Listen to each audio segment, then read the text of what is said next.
Welcome to Truth Recon. I'm Agent D. Baker, former narcotics detective, SWAT team member, and U.S. Navy combat veteran. With years of real world experience in high stakes environments, I've seen firsthand the dangers that lurk both in our communities and now increasingly online. Before this show begins, understand this. What you are about to hear may be disturbing to some audiences. This podcast contains explicit language, dark themes, and real conversations that are not suitable for children and may be triggering for some individuals. If you choose to continue, do so knowing this content is intended for mature audiences only. Discretion is advised.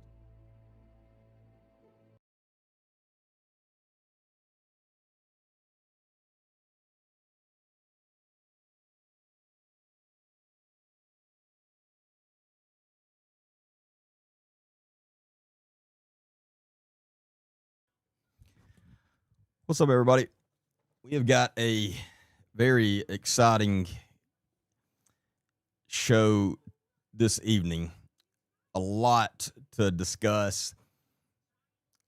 It's been a crazy Monday, to say the least. So I think this is going to be an interesting one. We're going to, first, I want to say I was supposed to be releasing a full podcast on Joseph Reagan, who is the current Blountsville, Alabama police chief. But I've received so much new information that I'm having to add to it. It's not going to be released today, but we are going to discuss a lot of it in detail tonight. And it is crazy. It's unbelievable, honestly, when we go through exactly what this police chief has done and what he's gotten away with. Then we also have,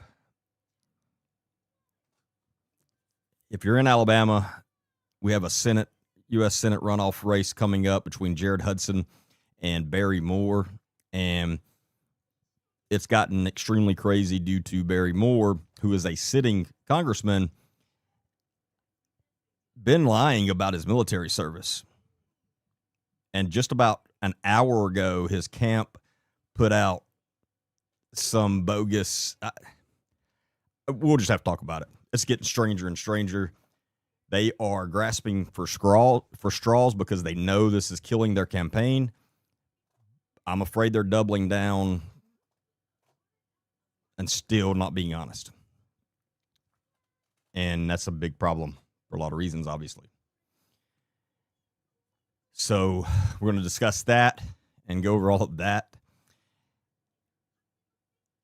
On top of all that, we have new news on Josh Stapleton. In regards to a new motion that has been filed by his defense attorney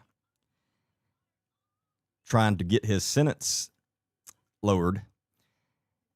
Unfortunately, for Brittany Stapleton, it goes against everything she has been saying, and it proves, coming straight from his attorney, that he literally did what we've said he did. And all this mess that she's been trying to say as far as he was set up, he didn't do this, he didn't do that. Yeah. I've got the document. Got the documents that prove that is she was completely full of it, which we said she was. But it's very damning because it tells exactly what he did. It just tries to explain it away in the worst way ever. Wait till you hear about this. It's nuts. So let's go ahead and knock out the Josh Stapleton stuff, because it'll probably take the least amount of time. So let me get this document pulled up.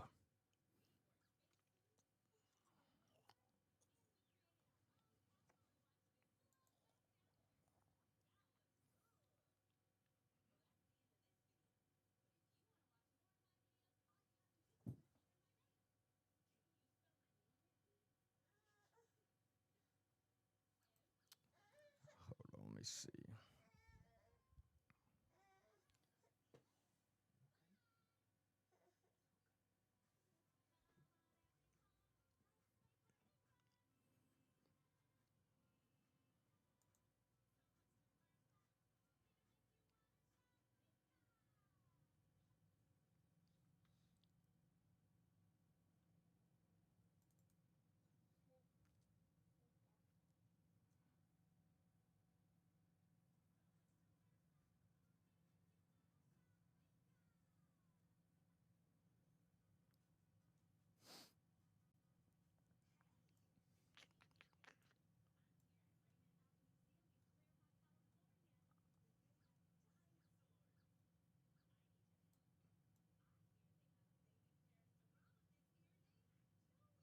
Yeah, there we go. All right.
All right.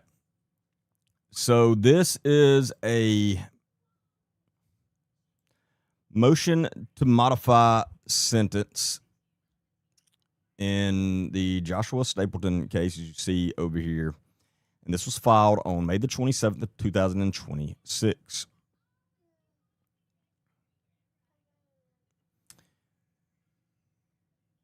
And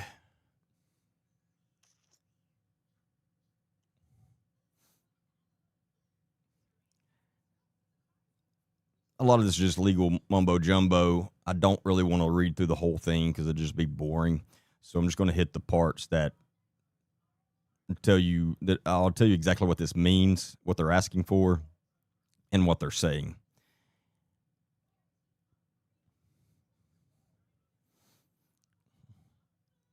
So again, they're asking for a modified sentence, a shorter sentence. And it says he was sentenced to 60 months incarceration upon conviction for multiple counts of exploitation. Is currently serving that sentence and is subject to the following parole framework, blah, blah, blah.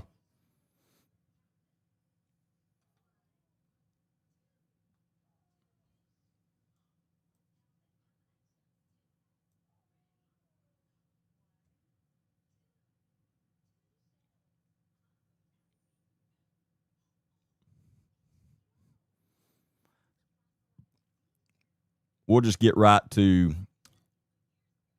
what they're trying to claim would be the reason he deserves a slighter sentence.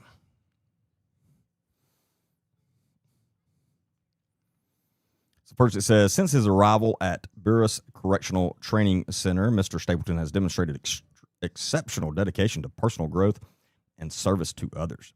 He is on track to complete his case plan in its entirety by July, having recently begun the final required class. Beyond fulfilling his own obligations, he has volunteered as a mentor within his dormitory since just 2 weeks after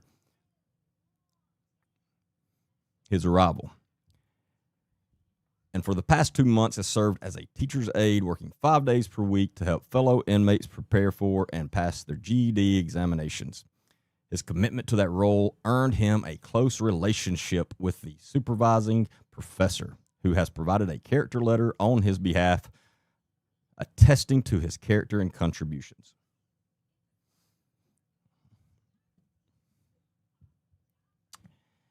Now, here's the meat and potatoes of this. This is Mr. Stapleton's psychosexual evaluation. And this is what Brittany has been bringing up and trying to say this was the thing that was proving him innocent. Y'all remember all of that?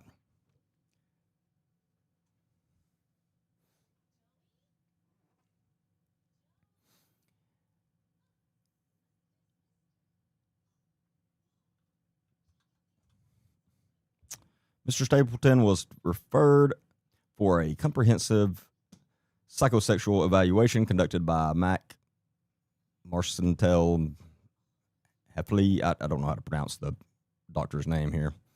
Licensed psychologist on April 11, 2025. The evaluation provides compelling empirical evidence bearing directly on the appropriate length of Mr. Stapleton's sentence. We're going to call her Dr. H. Dr. H administered both the Personality Assessment Inventory, PAI, and the Inventory of Offender Risk, Needs, and Strengths. Two widely accepted, empirically validated instruments in psychosexual risk assessment. The results are unambiguous. Overall risk index, and I don't really know what any of this stuff means, so I don't see a need in repeating it. But trust me, this is about to, if you're not sitting down, sit down. Especially if this kind of stuff triggers you, you're going to be blown away at what they are trying to claim. It blew my mind.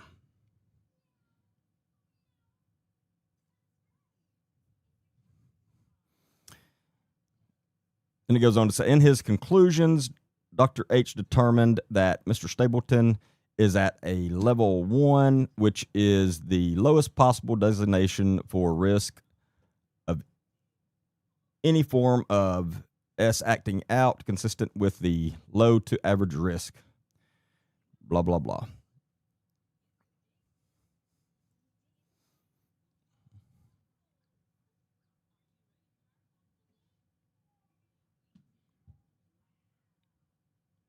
Georgia courts retain jurisdiction to modify a sentence where there exists new information that could not have been presented in the original sentence. So they're saying this is new information that could not have been presented in the original sentence and all that stuff.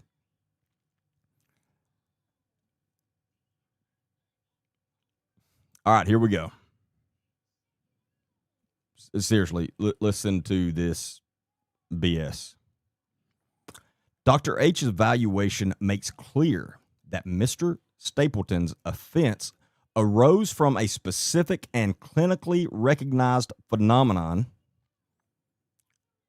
accidental classical conditioning of deviant arousal. Let me say that again. Mr. Stapleton's offense arose from a specific and clinically recognized phenomenon, accidental classical conditioning of deviant arousal. Dr. H explains that Mr. Stapleton first encountered child P images while already physiologically aroused from viewing lawful adult P.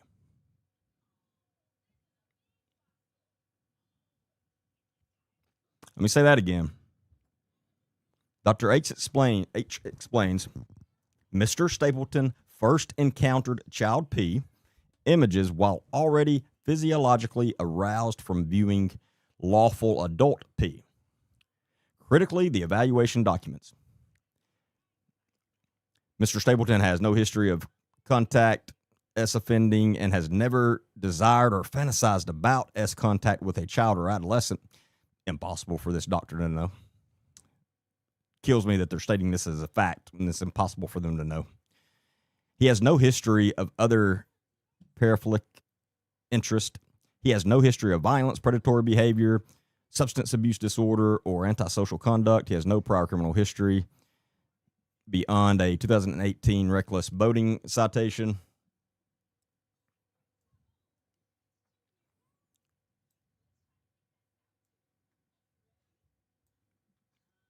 He maintains stable employment, stable housing, supportive material relationship, and strong social support network. He presents with intact victim empathy and genuine remorse. Yeah, right. Let me see if that's it, and then we'll go back over exactly what that BS diagnosis means.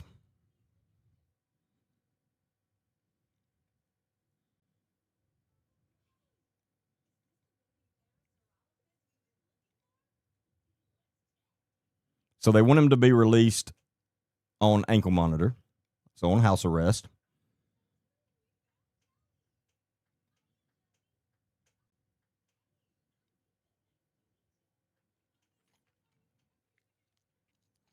Yeah. So obviously, we did a deep dive research into what exactly is this mess that this doctor is trying to say. So, in layman's terms, let me find it. Where did it go?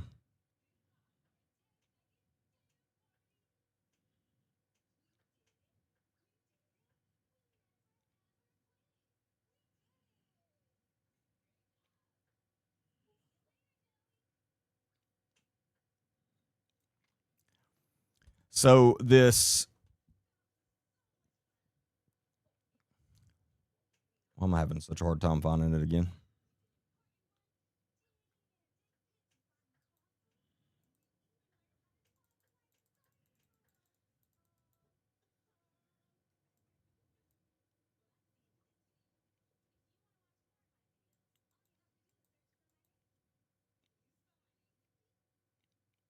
Here it is.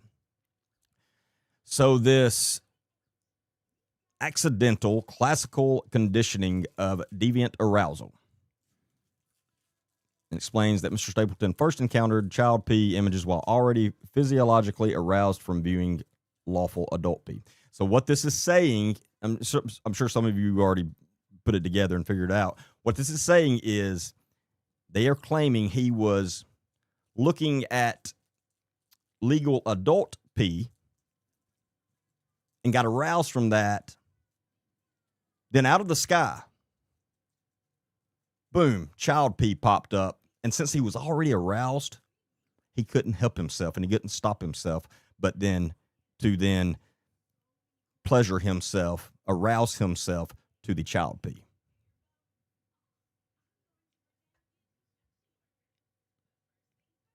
Y'all heard that right. So that's what they are trying to claim.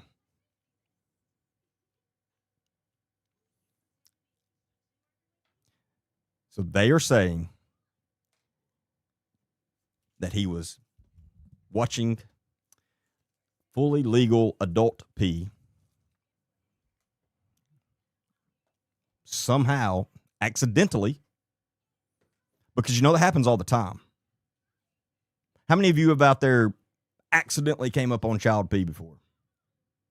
Doesn't that happen all the time? I can promise you that has never once happened to me in my entire life. Never. Never. But apparently, to Josh Stapleton, again, we don't know where it came from. They don't say that. But he couldn't help himself, and it's not his fault because he was already aroused from the adult stuff. Therefore, the child stuff aroused him, and he had to pleasure himself to it. And he couldn't help it.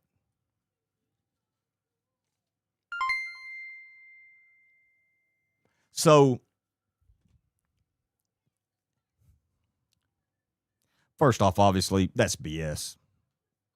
This doctor is this is a joke. This is a complete joke. And this doctor should be ashamed of themselves, and we're going to be calling them out. We're going to. This is unbelievable. This is the exact same kind of doctor that will refuse to say child predator and says we're only allowed to call them what is it? Minor attracted.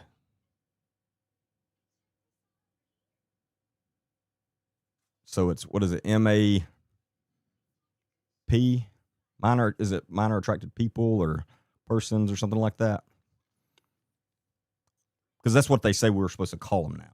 That's the politically correct term. And this doctor is one of those they're not called child predators. They're not called PDFs. They're called minor attracted people. Yeah, MAPS. So this is crazy, ridiculous. But again, so obviously I don't believe that that's BS. Let's say it is. Let's say that was true. Well, the problem is, if he couldn't help it, guess what? What if it falls out of the sky again? According to this, he will not be able to stop himself.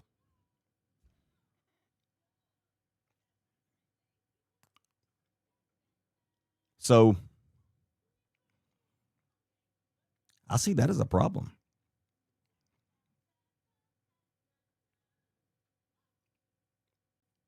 Because, I mean, if he accidentally came up on it last time, chances of him accidentally coming up on it again are very high, I would say.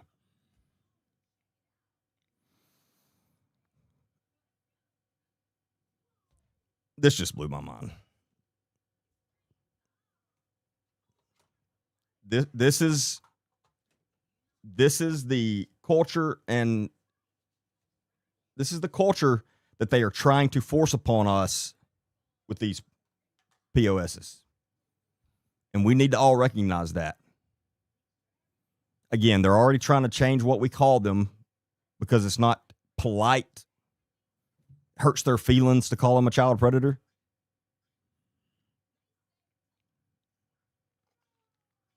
And now they're going to, now this. It's not their fault. They can't help it. Guess what? Okay, I'll give you that. Let's say they can't help it. They still can't be out of prison. In fact, saying they can't help it, in my opinion, is way worse than if they did have control over it. Wouldn't you agree?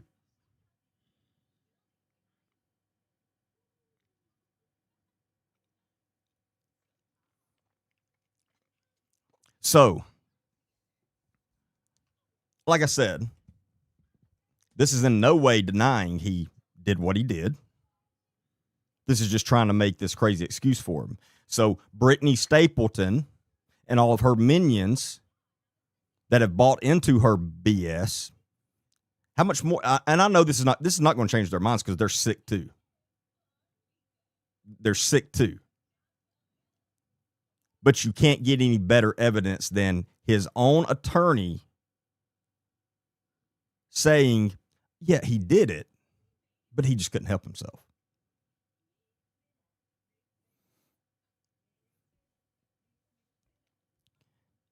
I hope and I think that this will be laughed out of a Georgia court. Surely. But obviously we're going to keep a very close eye on it. And like I said, at the end of the day, all this does is prove Brittany has been full of it the whole time, which we've all been saying that. But this was her big, oh, y'all don't know what's coming. It's coming. I know things y'all don't. This is what she's talking about.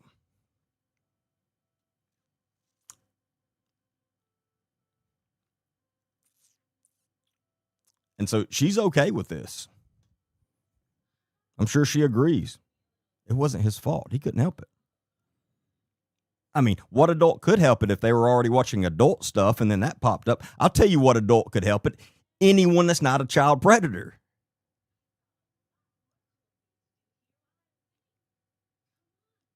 I know I'm preaching to the choir, but if you're not a child predator and that pops up, what's going to happen? I'll tell you exactly what's going to happen.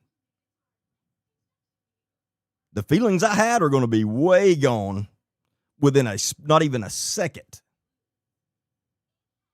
No doubt about that. I have no doubt about that.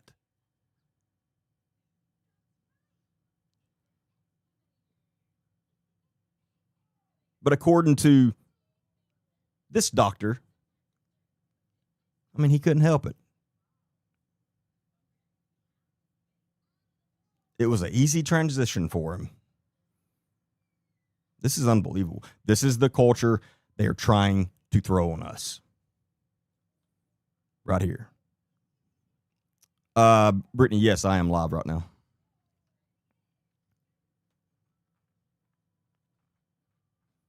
Exactly, William. This is an attempt to try to normalize these disgusting acts.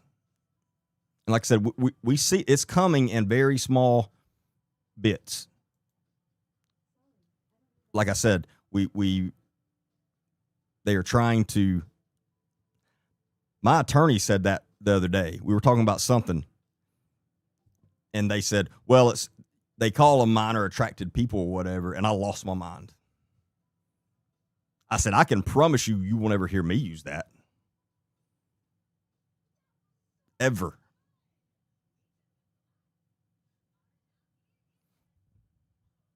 If anything, I'll call them something worse.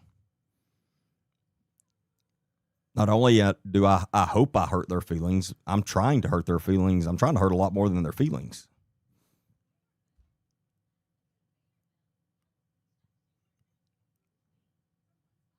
But honestly, the big picture here is not I got you against Brittany Stapleton. It's we need to recognize what they're trying to, the culture they're trying to change here. Let me go on a very quick break.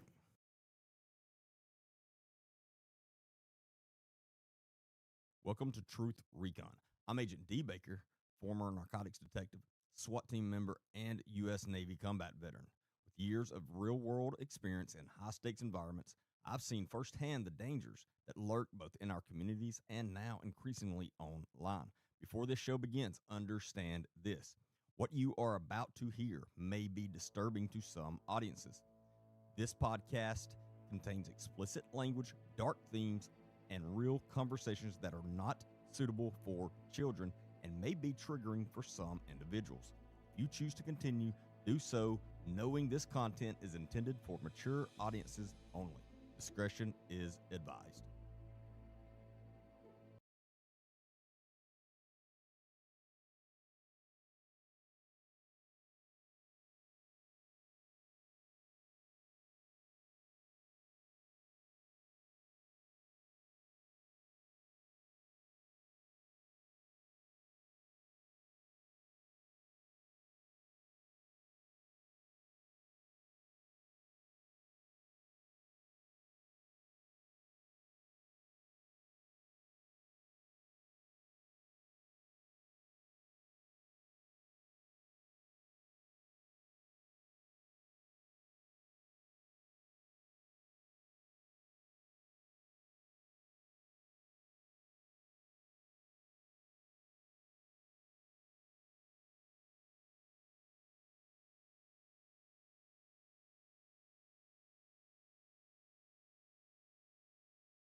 All right, I apologize. You're going to have to bear with me. I'm going to be taking some frequent breaks. I'm on daddy duty tonight because mommy is on a work trip.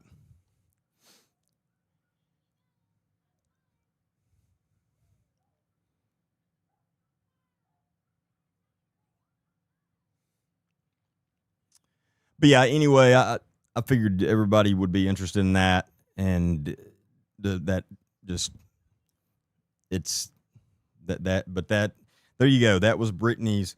Oh, y'all wait to see what's coming. He's getting out. We're getting him out. Y'all don't know what I know. And hey, Ann, Arkansas still in good spirits, I hope.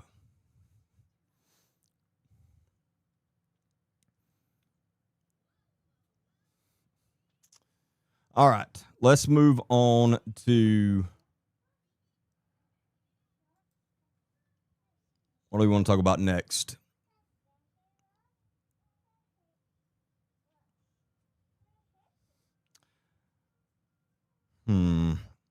What you want to talk about next? You want to talk about Barry Moore or Joseph Reagan, the child predator police chief?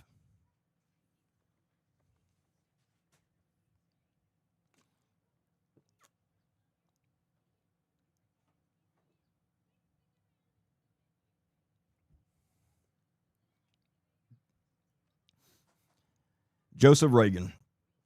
All right, let's. Now, I read a few of these messages the other night on the live.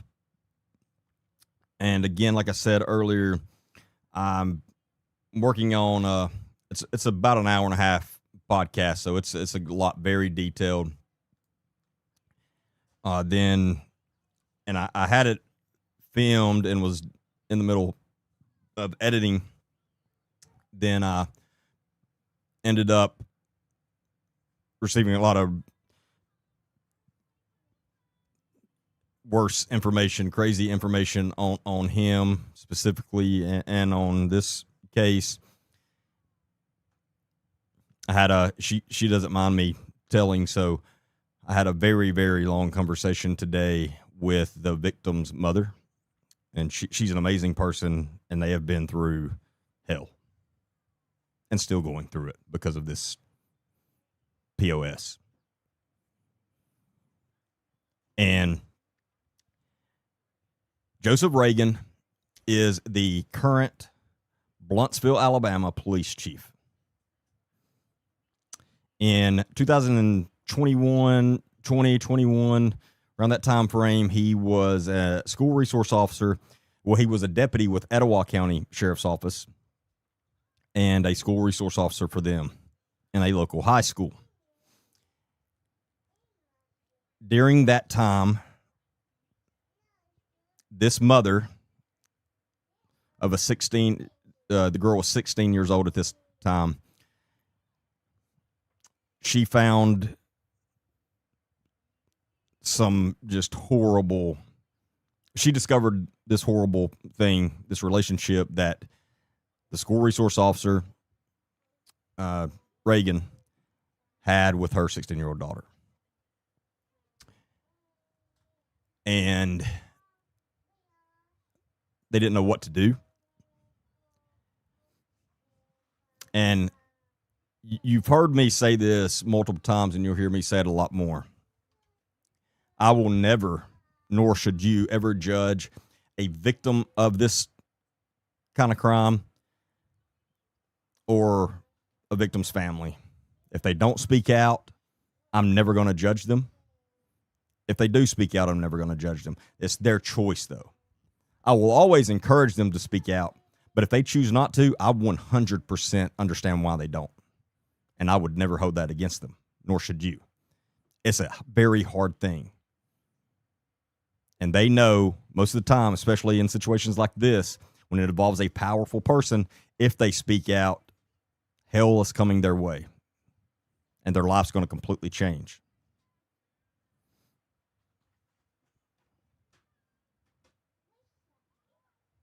So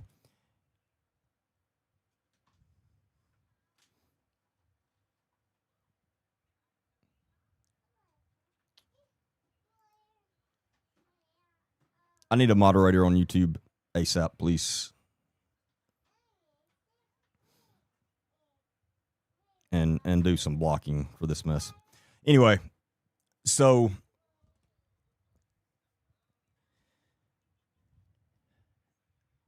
they were blindsided by this, obviously, understandably.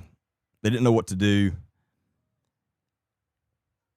They went to a few people that they trusted and asked for some advice.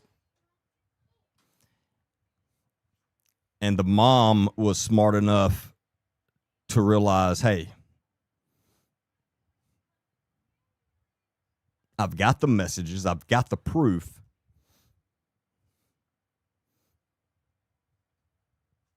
If we go public with this, my daughter's life is going to be turned upside down for sure. And she's correct. It would have been. It was almost anyway because of what happened. But anyway,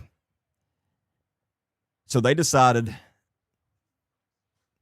they were going to turn him in to his bosses, but they didn't know if they were going to try to pursue criminal charges at that time.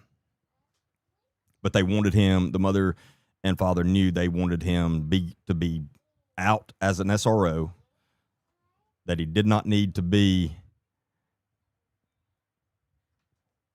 around children by any means. And so the mother reached out to him via messenger, and that's where we got all the messages that we went over the other night and we're going to go over tonight.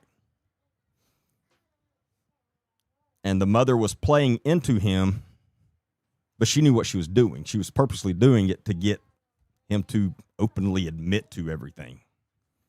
Because at that time, all she had was text message threads and stuff. She had some pictures and videos. So, I mean, she knew it was him, but just somebody they went to said, hey, he's going to claim it wasn't him. And so she got him, and she did a very great job. So she had these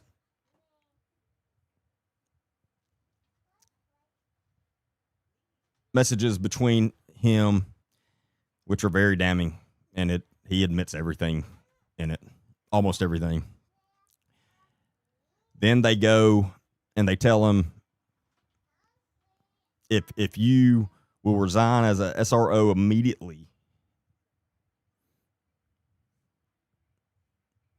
we won't pursue criminal charges at this time. He told him he would, and he did.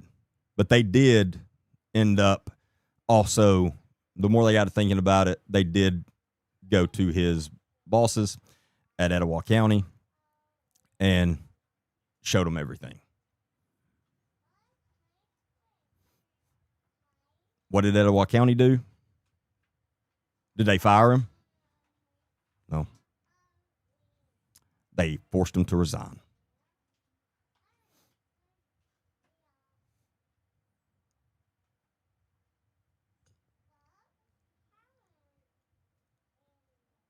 That's unacceptable. If they would have done what they were supposed to do, his bosses, we wouldn't be having this conversation right now because he would not be in law enforcement. But they didn't. They just forced him to resign. So that happened. They moved out of the town. The victim's family was done with it. Glad for it to be over. Didn't have to deal with him anymore. Fast forward to 2024. Up pops a news article that's giving him. They had no. They thought he was out of law enforcement. They thought he got fired. So, 2024, somebody sends him a news article where he's getting praised that because he was working a case on a child predator, something to do with a child predator, and because he'd done so well on that case, they were putting him on he worked for Blountsville police at this time. And so they were putting him on the FBI Violent Crimes Task Force since he did such a good job. Well, the mom and dad of the victim said, oh my God, what have we done? We thought he was out of law enforcement. Not only is he not out, now he's going to be on the FBI task force. This is very bad. So they went to the Blountsville mayor and police chief at that time and showed them the evidence, and both of them was like, oh my God, we got to get rid of this guy. The police chief at that time was, hold on,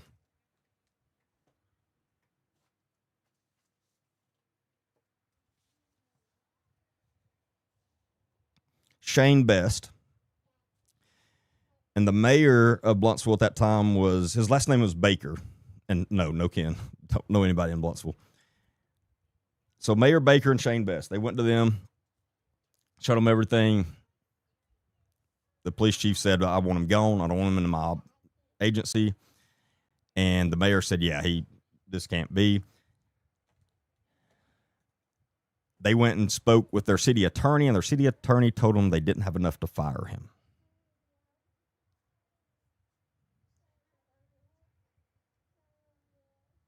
Which I'm guessing their city attorney is some local POS attorney there that was probably friends.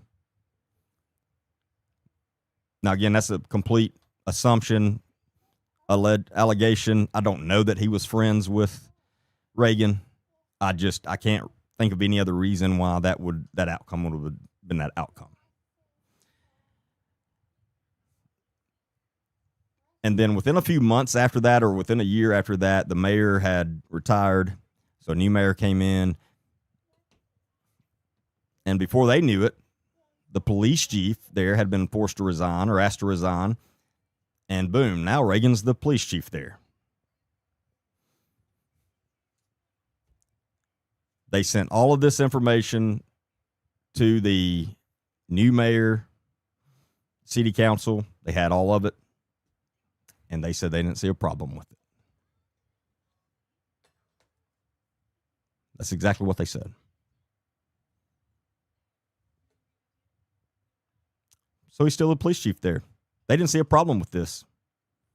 And that's the current mayor and city council. And that's true because I've seen some of the city council members' comments about this in the last few days. Let me tell you something about this. We will not shut up. I will not shut up until he is not in law enforcement anymore. So Joseph Reagan, if you're watching, if you want to make your life a lot easier, you need to step down and resign and get out of law enforcement right now, because I'm not shutting up. And we're going to be at the city council meetings, and we're going to do everything legally and professionally. Don't misunderstand me. It's the way we always do things. It'll be 100% legal and professional, but we're not going to stop. And I promise you, by the end of it, we're going to bring enough pressure on that town that they're going to have to get rid of him and do the right thing. What needs to happen is this information all needs to turn over to APOS, which is going to be, and they need to pull the certifications. But I'm telling you, after speaking to that mother today and hearing everything they've gone through and knowing all the details, it is absolutely unbelievably nuts that he is still in law enforcement.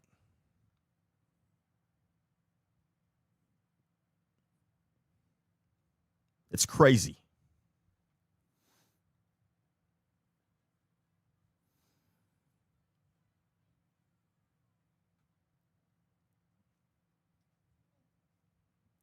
Let me take a 30-second break.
All right.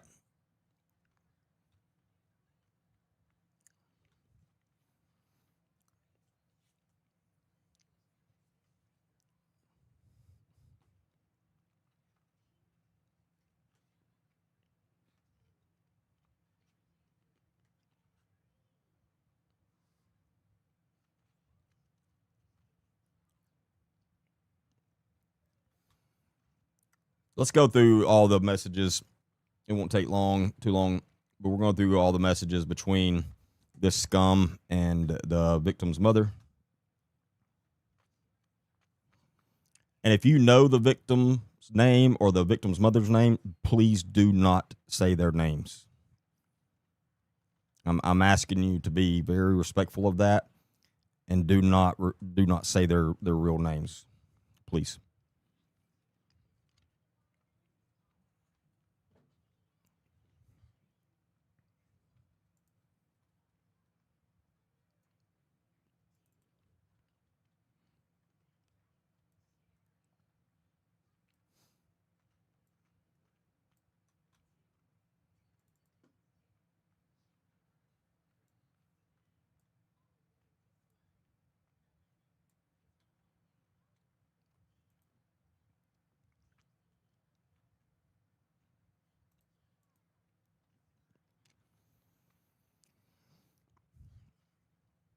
So this is the first message that the victim's mother sent to Reagan. And you see it was sent August the 1st of 2021.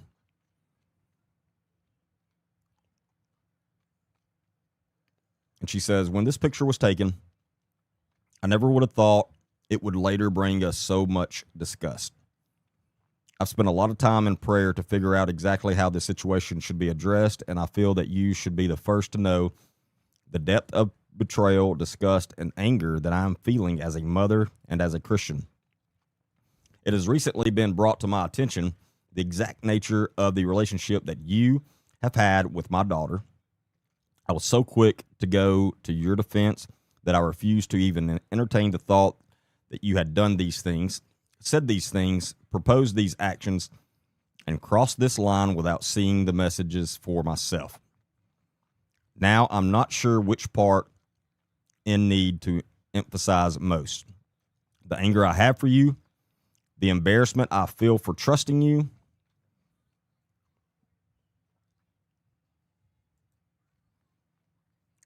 the regret I have for not knowing, or for the fear of humiliation that your beautiful wife and family will feel when I share what you have done, said, encouraged, and the behavior you have tried to cultivate. I'm far from naive. I'm well aware of the opportunity that an officer in your position as an SRO has, especially with the girls, but I honestly thought you had a genuine heart and concern for the students. I have so many unanswered questions, but mostly fear and concern for the next young woman. I've asked for advice on the appropriate way to address this, and I've been told to take these messages to the school board, to the sheriff's department, and of course to your wife. I pray that as I'm asking God for clarity and direction, you are doing the same. I respectfully ask that you, in the very least, you stop any and all communication with my daughter. I assume you would ask the same if this were.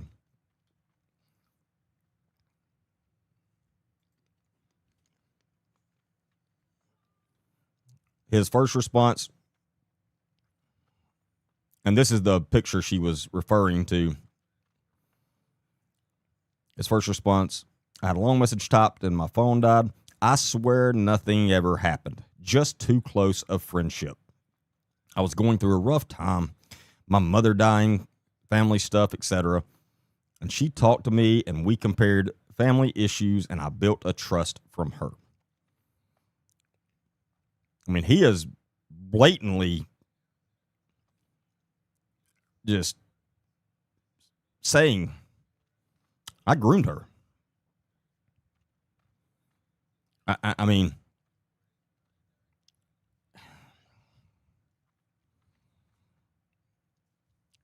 and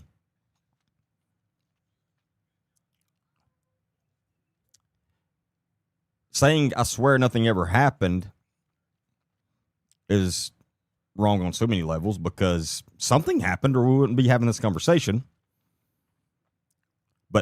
too close of a friendship. In other words, we had an inappropriate friendship. No such thing as a too close relationship or too close friendship with a 16-year-old when you're a grown man, law enforcement officer, school resource officer for that kid. Nope. I ask that you forgive me and allow me to be the better person that I've, as a Christian, been trying and doing the past couple of years. And again, we talked about this the other night. They're always going to throw up religion.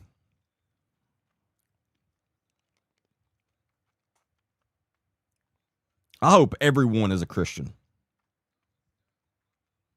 I'm a Christian and very proud of it, and I hope everyone is. But I'm getting sick and tired of Christians, every time they do something serious, they act like it's okay, you have to forgive me because I'm a Christian. I'm tired of that.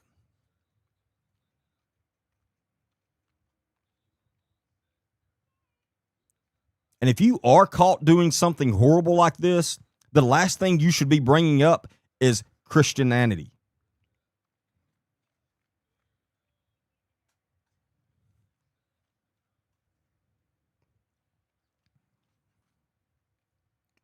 They're always trying to hide behind the Bible. We see it all the time with Nick Smith.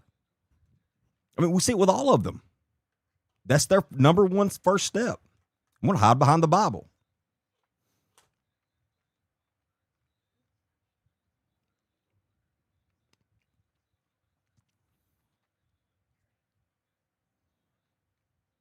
Now, this next message is very damning for him. If you were to bring anything negative to the board, talking about the school board, or my work, I'm sure to be let go and no way to provide for my family or kids. This, number one, notice, don't miss the fact that he is admitting what he did.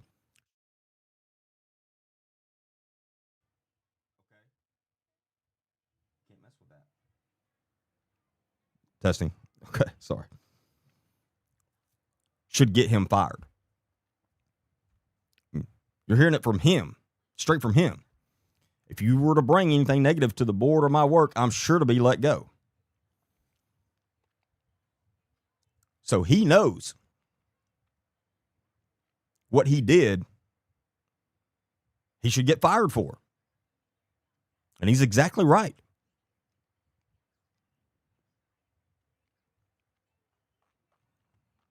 That's the first part of significance to that one message. Second part, don't let it slip you that he is trying to put this blame on the victim's mother. Because that's what he's saying here. He's saying, if you turn me in, my kids and my family will go hungry, and that's going to be your fault.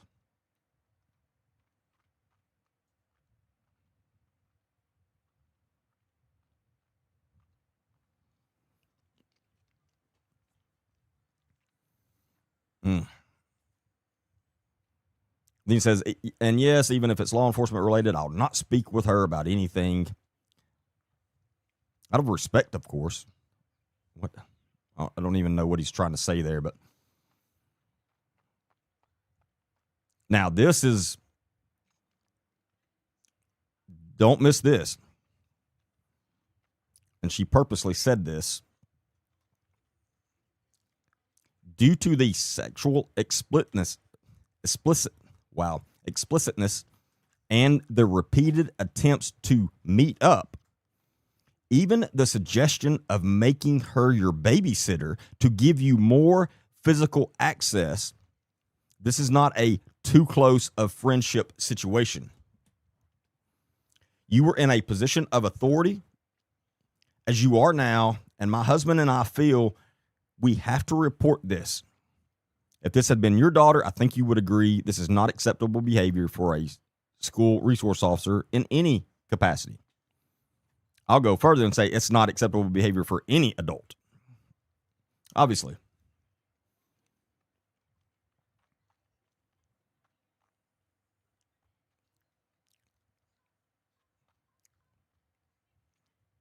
Then he says, I beg that you reconsider, please. I'd be more than willing to speak with you in person or on phone. Nothing happened, I swear. And we joked a lot that we shouldn't have joked about. So notice, she specifically said the S explicitness and repeated attempts to meet up. So she's accusing him of S explicitness, attempting to meet up with her 16-year-old daughter,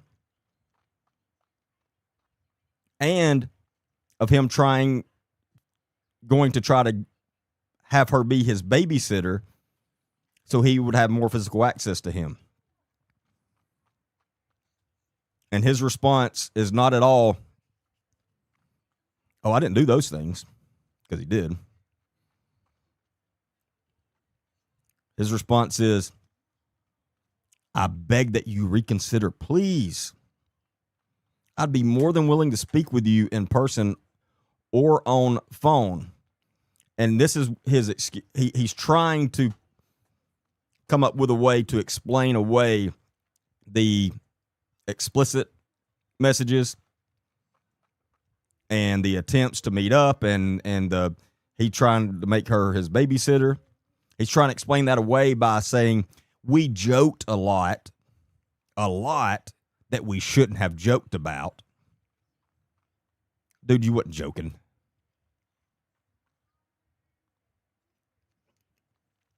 There's probably not a man on here that at some point when he was hitting on a girl, especially in high school, and they turn you down and then you want to act like you're joking because you're embarrassed. You weren't joking, though. You meant everything you said, and you know that.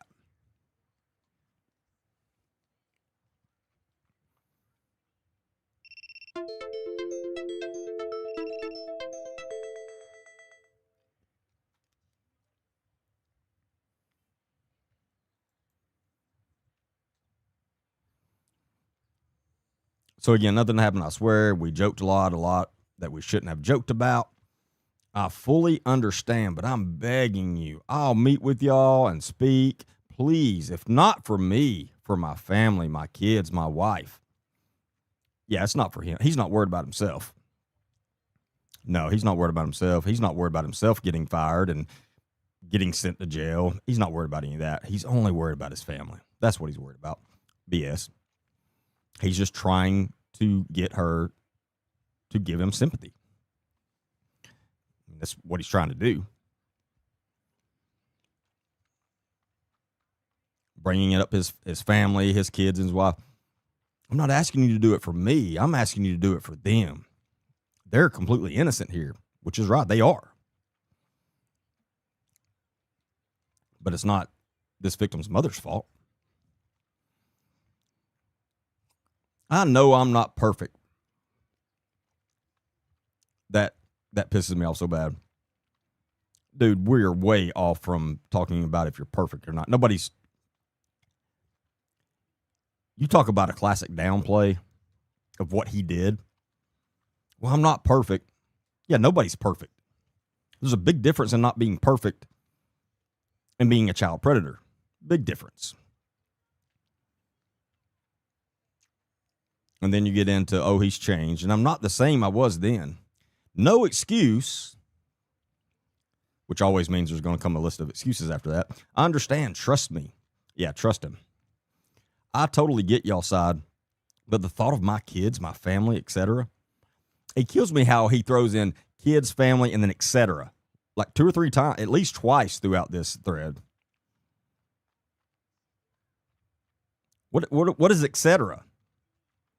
If I'm talking about my kids and my family, that's the most important things to me. There's no etc. He keeps on throwing that in there. I'd go insane. I'd genuinely like to sit and speak with y'all. Anything I could to do to assure you my Christian life is right compared to then. And everything I can explain where my mental capacity was at the time and everything I could meet y'all now even.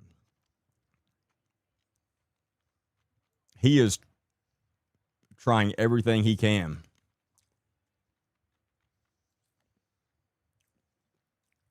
to meet them,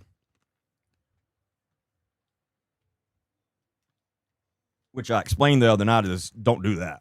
That's extremely dangerous. Because he knows they have the information that could ruin his life. Don't meet with somebody that is in that mental state right then. You have no idea what they may do. Don't put anything past them.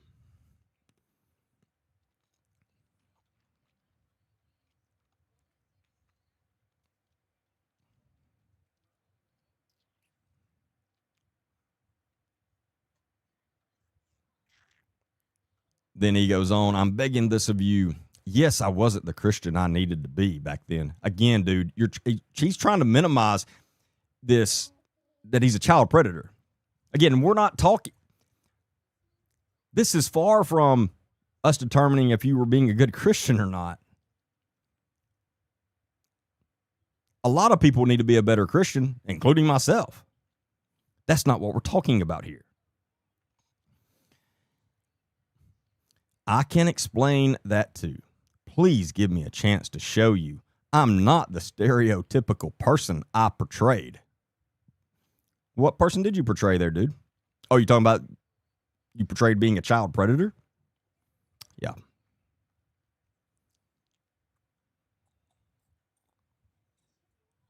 Exactly, Journey.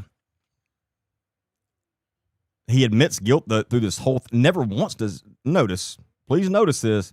Never once, not even close, does he ever deny anything because he knows he's caught. He knows she's got the evidence. He knows how much trouble is he in. Trouble he is in.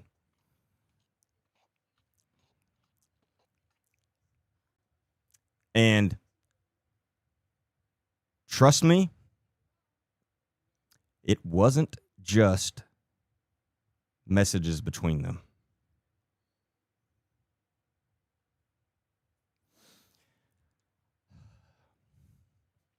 I can't express how sincere I am, please.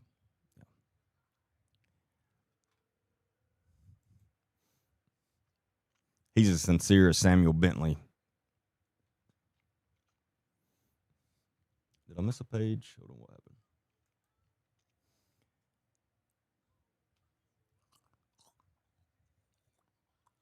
I can't express how sincere I am, please. I know that's a lot to ask. I understand fully, but begging to speak.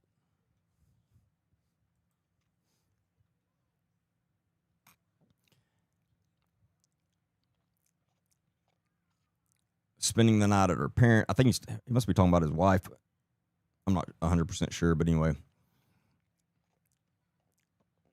He's trying to get them to meet with him.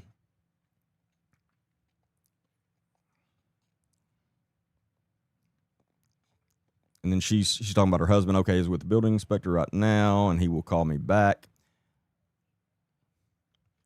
Joe, can you put in another position with the department besides SRO? He says, I can. Yeah. Can I call you real quick? My phone keeps glitching.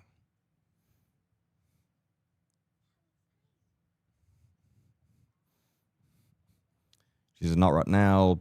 Somebody's with me. Okay, I apologize. I know you hate me and have every right. Yes, exactly right.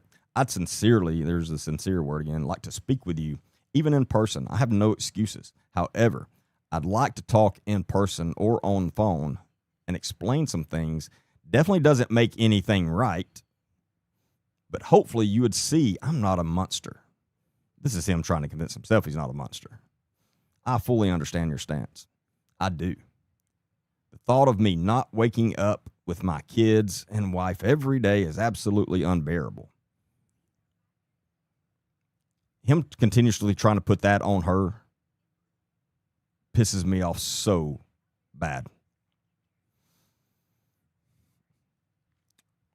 I'll say this. During that time, we were going through marital issues, financial issues.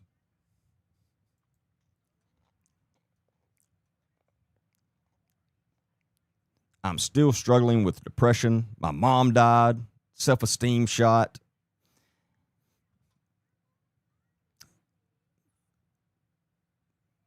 Grooming 101, very typical. He's talking to a 16-year-old girl about his marital problems, his financial problems, his depression. Oh, his mom died.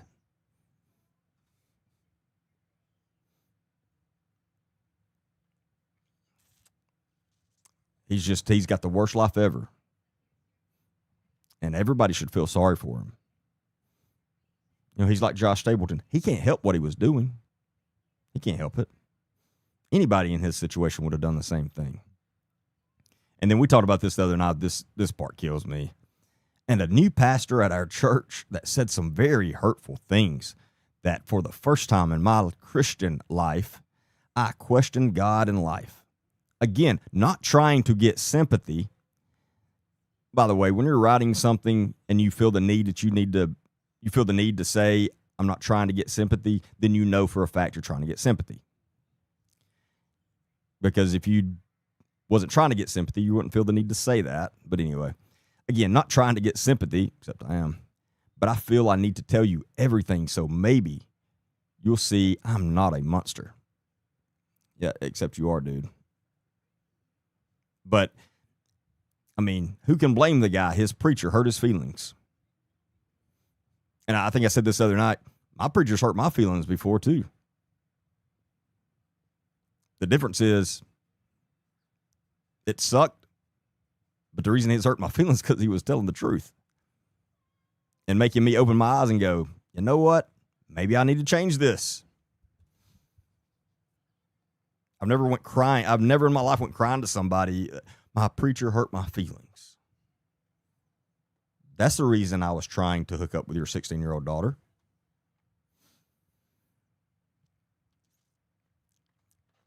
And then her response, and again, she's playing into him because she's getting all this information from him. She knows what she's doing.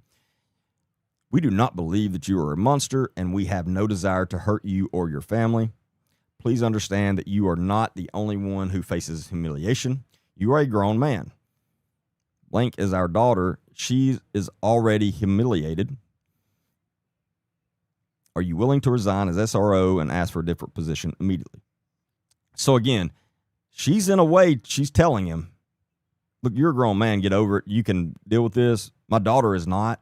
And this is tearing her life apart right now.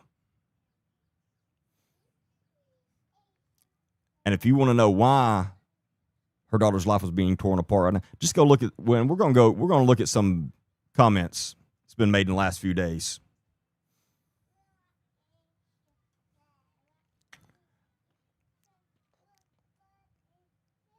But then he says, yes, things have to go in a process before they can reassign. That's why I'd appreciate greatly to speak with you. I'm actually going to a call right now. I'd be grateful for your time. I'd even drive to you in person if you would let me. And I do appreciate what I take as thoughtful word you just said. Jesus Christ. She says, the process has been explained to us. Please start that process. We want to believe that there are not other girls. We want to believe that you are sincere and this was an isolated incident. We are trying to show some grace here and put our anger aside. Now, and this is not, I said this the other night, and I mean, I'll always say there's never just one with a child predator. And now there's been more speaking out, at least two more. And I guarantee you there's a lot more. Because for the last year, he's been a police chief. He's been a chief of police. So he's had way more authority now than he did then. And he got away with it.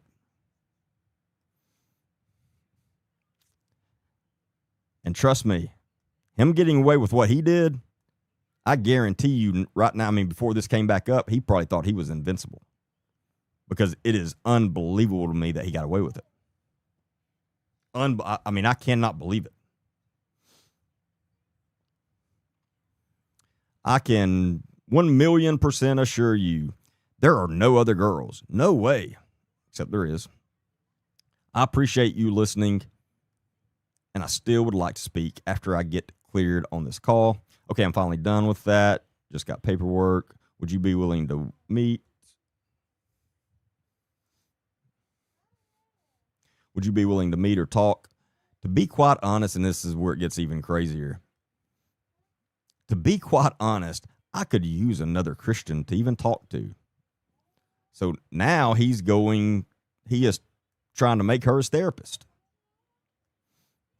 And even she said when this happened, this just shocked her. Her and her husband was like, what the hell is wrong with this guy? Like, they couldn't believe this, that he had moved to this now. Hey, I need another Christian to talk to. Like, Jesus, come on, dude. We'll be willing to talk, but Blank is at home till 5. Got you. I have a meeting at 5, but after that, I can't. I hate myself, honestly.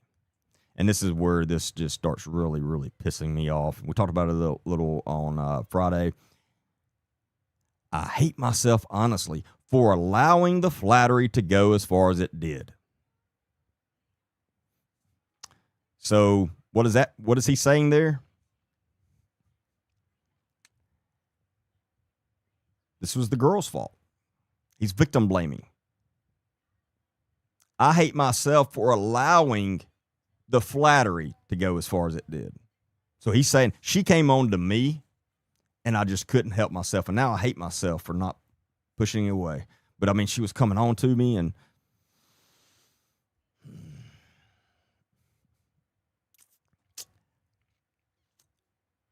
flattery to go as far as it did. I've never felt as I do now. I know you don't know me that well, and I honestly don't blame you for how you despise me.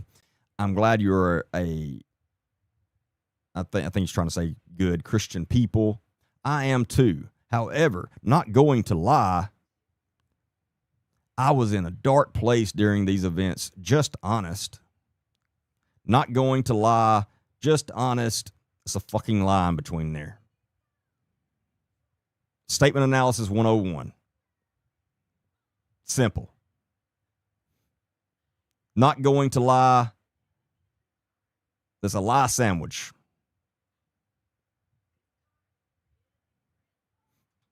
Not going to lie.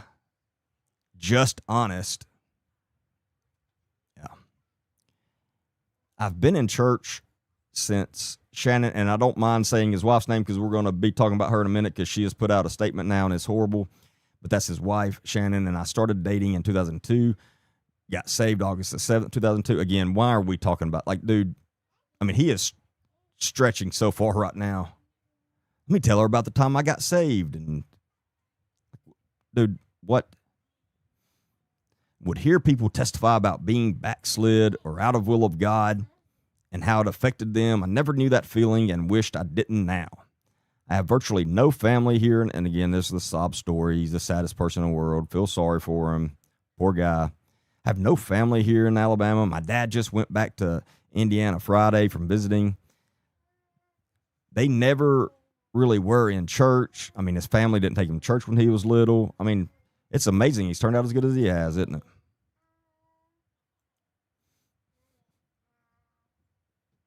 They never really were in church. I just had a lot going on. The flattery was nice. Again, back to her coming on to me was nice. I guess it deflected from things I was dealing with, which now I'm seeing that maybe it was more on me than I even realized.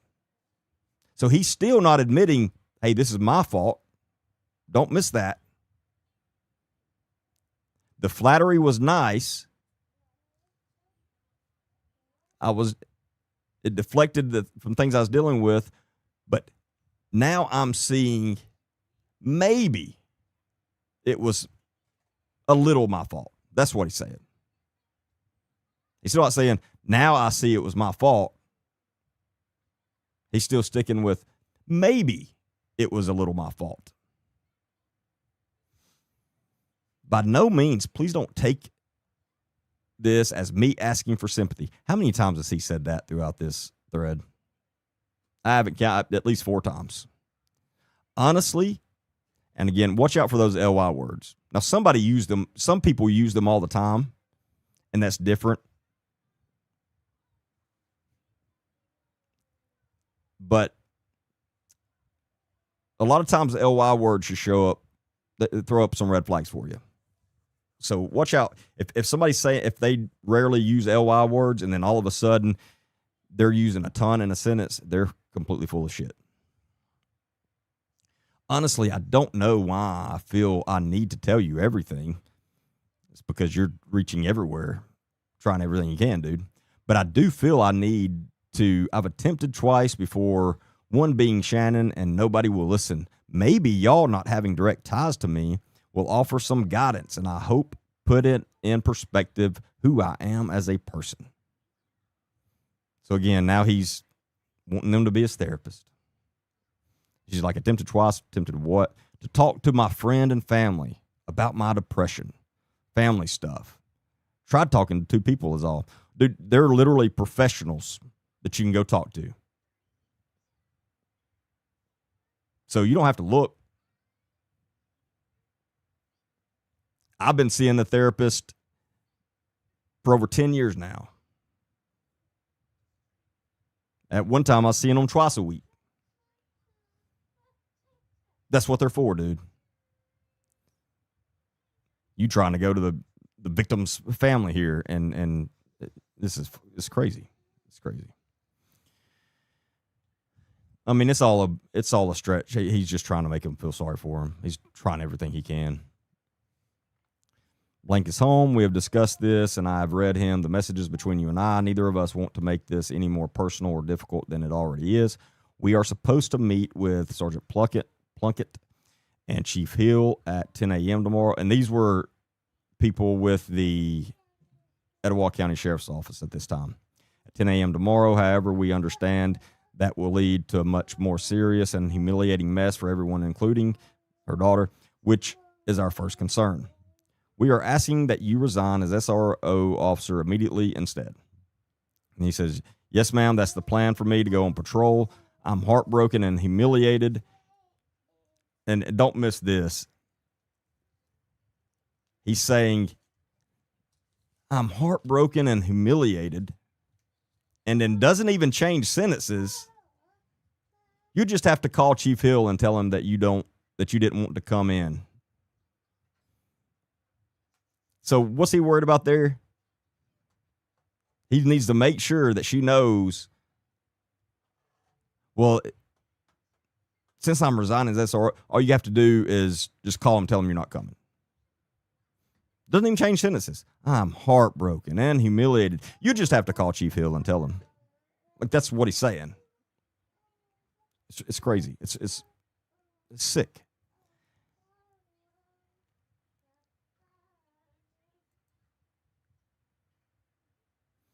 So you have asked to be removed as SRO. Just to be clear, yes, ma'am, we met today. I would like to talk to you before this goes any further. I got an inmate at doctor's office. Then they talk about meeting again. We're best.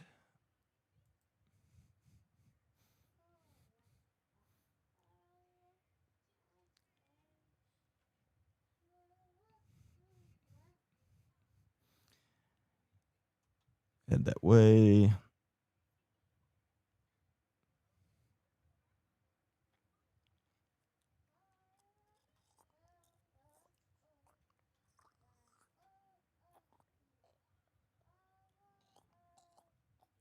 Then here, sorry, we went and I talked about this the other night.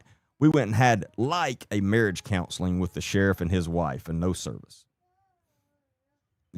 What is like marriage counseling? They went and had dinner with the sheriff and his wife, and he's trying to spin that into, hey, I'm working on this. I'm trying to fix everything. Just got out of marriage counseling. No, dude, you went to Buffalo Wild Wings and had dinner with your sheriff. That's not marriage counseling. I don't know if he really went to Buffalo Wild Wings. I was just using that as an example.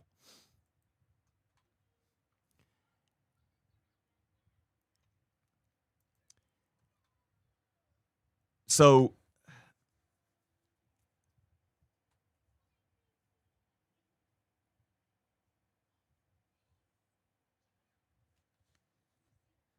this is bad.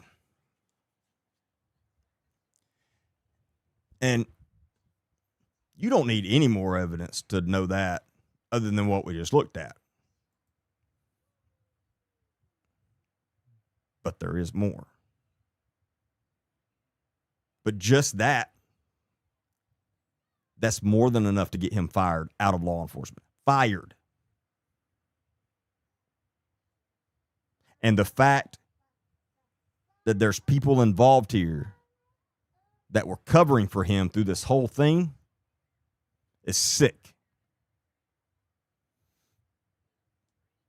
What an idiot. Everyone knows you do marriage counseling at Olive Garden. I love Olive Garden.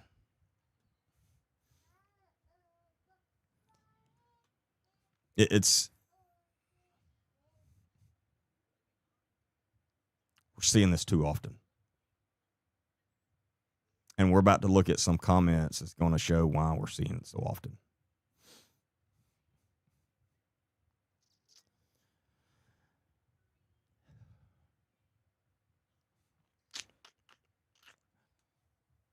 Let me do this way.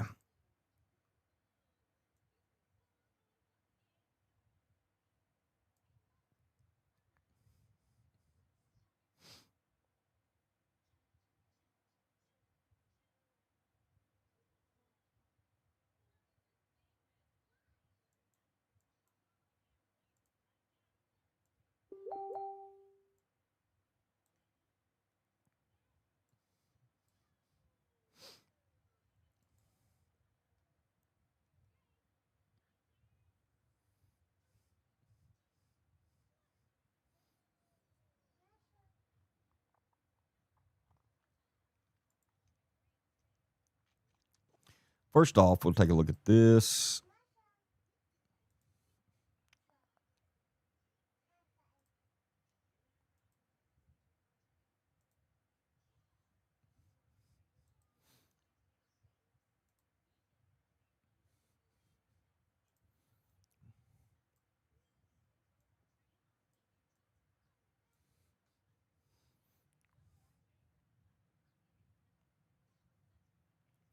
Make this a little bigger.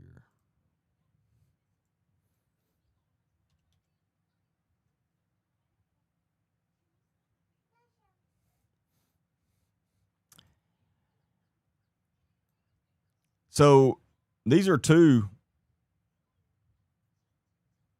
on the same message thread, same post on social media this weekend. And this is a girl.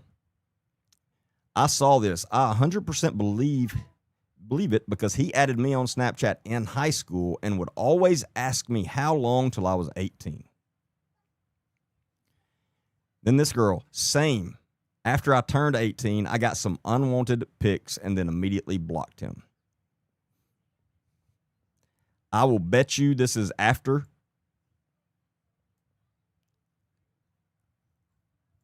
And probably he was so close to losing it all. He was trying to be a little more careful and, okay, I'm definitely going to wait till they're 18.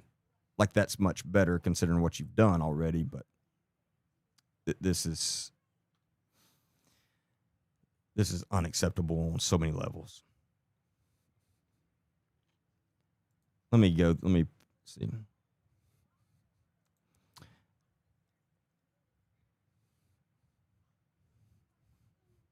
Yeah, this is the one I was looking for.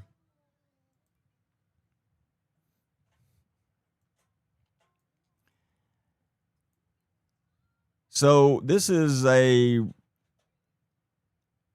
message sent to Joe's wife this last weekend from the victim's sister. I didn't realize I cut off the top of it, but anyway. husband had with my little sister, you'd be completely fine with that, right? You wouldn't expect him not to be in a position of power anymore. You wouldn't want him blasted for the disgusting PDF he is. You wouldn't keep him away from your daughter. He lusted over a 16-year-old because your marriage was bad at the moment and you're just cool with that. What in the hell is actually wrong with you? You both need to be studied. God saves, and that's for sure. But you never rehabilitate an adult that's attracted to a child. Don't miss this, sending videos of him, EJA, if you can't see it, read between the lines, in your home with your children. So, yeah, he did that.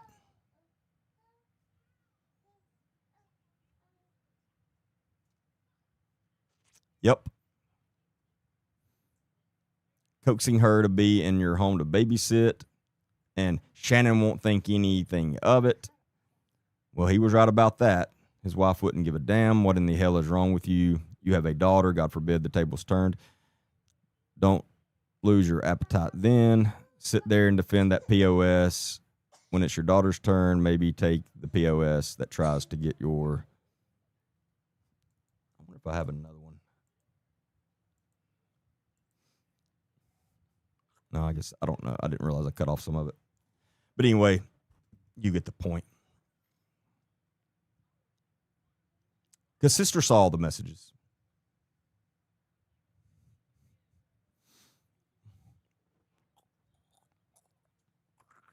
So make sure you don't miss that one middle sentence there where she's talking about some of the videos he sent her 16-year-old sister while he was the SRO. This is the guy that all these people were taking up for.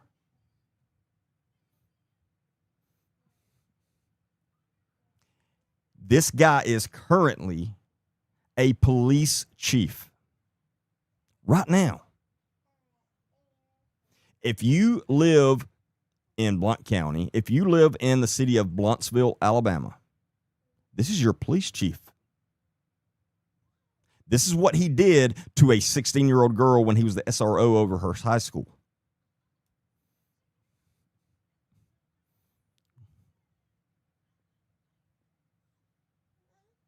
You can't publish those videos, Monica. You can't show those. It's against the law in Alabama.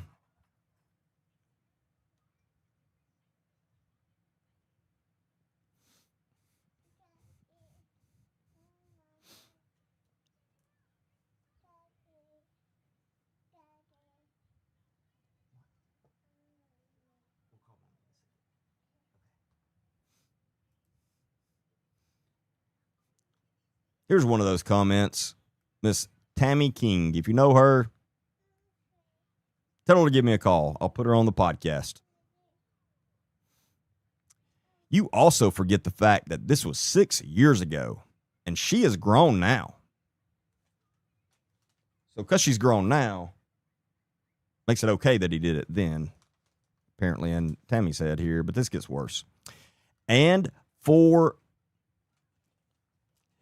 this comment pissed me off more than any of them. And for the record, she should not have been texting a married man.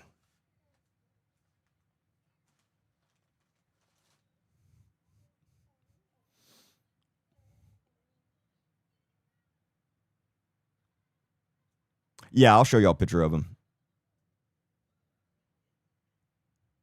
This is what Tammy King thinks about it.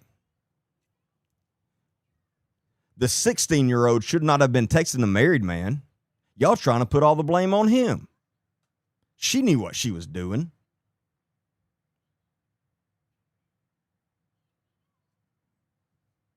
You don't get any more ignorant than Tammy here. You don't. It's as ignorant as you could possibly get. By far.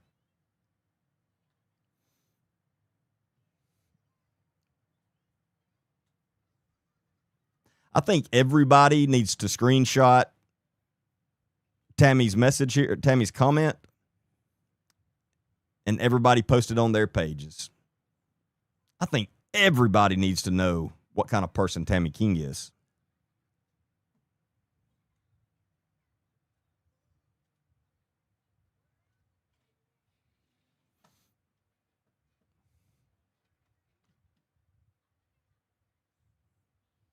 And we wonder why these victims are afraid to speak out.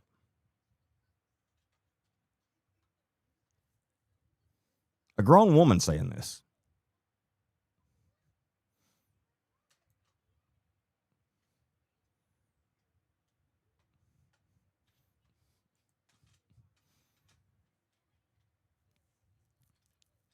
Oh, I like this comment. Reminds me of Nick's. Actually, let's read the wife's.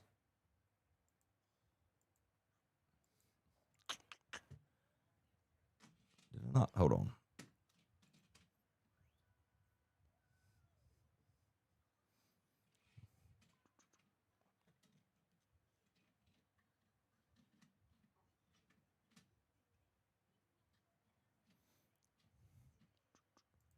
Oh, here's the rest of those messages.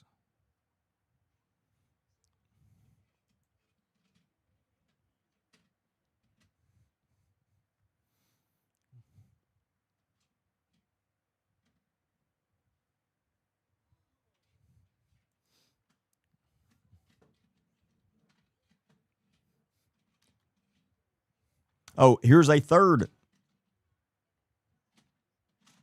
accuser, by the way. Third. This is all from one weekend. This stuff just hit. This all just came out. And in one weekend, we've already had 3 more accusers. And she says, I can attest to this from when I was in high school.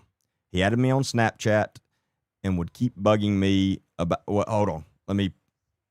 This may be the same one I showed y'all earlier with the name right out. So let's stay at 2 for right now, just to be safe. I think that's the same message.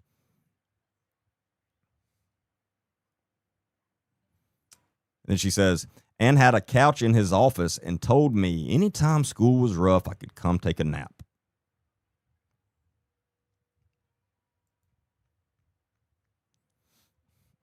Here he is reading to the kids. And I'll put a better picture of him up in a minute.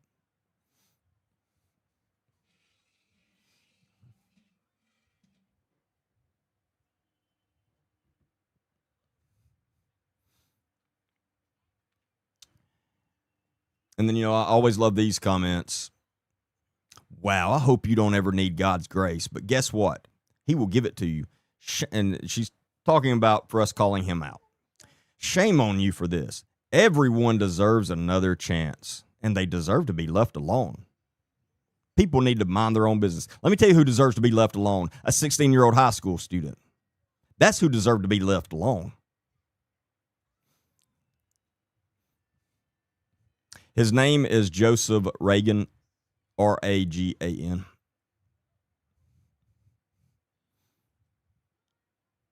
Everyone deserves another chance and deserve to be left alone.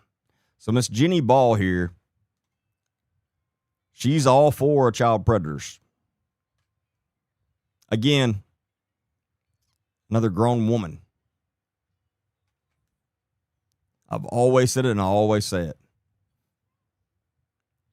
For whatever reason,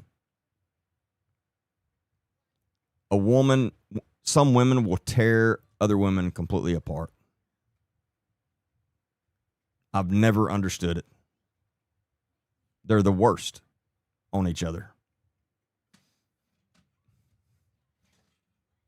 Mind their own business. No, this is my business, literally. It's what I do now. So I am minding my own business, actually. And Miss Cheryl Spalding McClelland, you are sick, madam, because Madam's Insight, and nobody knows who it is. I talked to the victim's mother today, and she doesn't either. She thought I wouldn't know, and I don't have a clue. And so nobody truly knows who Madam's Insight is, but she's the one who came out, who put this stuff out. You want a sandwich? You want this?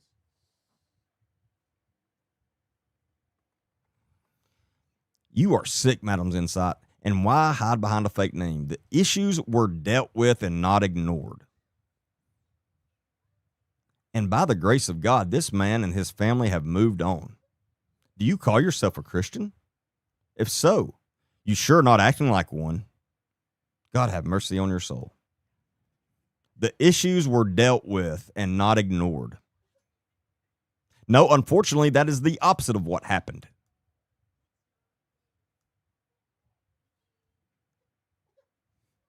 The opposite of what happened.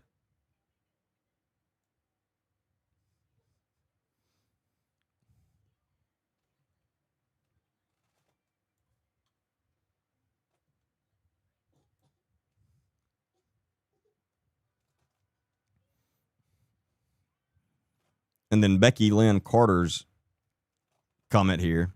It's honestly so strange. She's talking about Madam's Insight here. So strange to me that you feel so strongly about this, but won't tell who you are.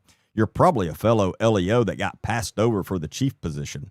Or maybe you just don't want people to know who you are because you also have some bones in your closet. You aren't doing anyone a favor. You are a coward. I hope you know that your little Facebook likes don't mean shit. You are a pud and got passed over for chief. I had a really good comment response to her, by the way. I don't remember exactly what I said, but it was long.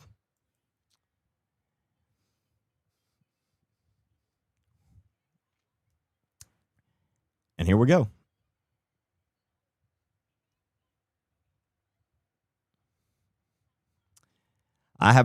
This is Ray Baxley. I have not seen the post that led to this, but based on, and he's talking about Joe's wife's response, based on Shannon's remarks, I know what it is about.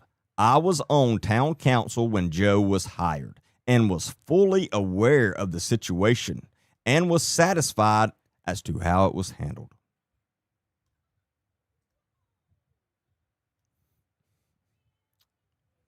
Ray Baxley, he was satisfied that literally nothing happened to this guy. They're talking about how it was handled. It wasn't handled at all. If I at all had any doubts about Joe, I would not have voted to hire him. Since being on the police department, Joe has done an excellent job and has moved the department to be a department to be proud of. He's accepted the chief's position knowing that he had an uphill battle, and I am proud of the job he has done. I'm sure you are, Ray. My guess is your computer needs to be investigated too.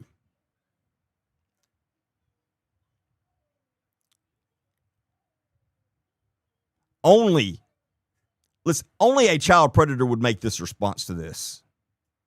This guy was on the town council. He knew about everything, and he has openly admitted he was satisfied with how it was handled. And he had no doubts about hiring him as a police officer. This is unbelievable. I have never seen this many people and these types of people downplaying what happened.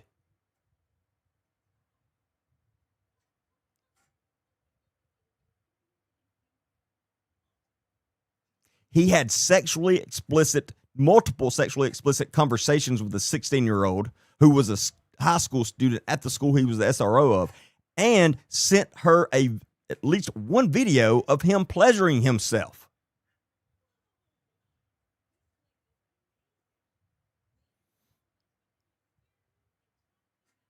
And Ray Baxley, he didn't have any doubts that Joe would make a good police officer at their police department.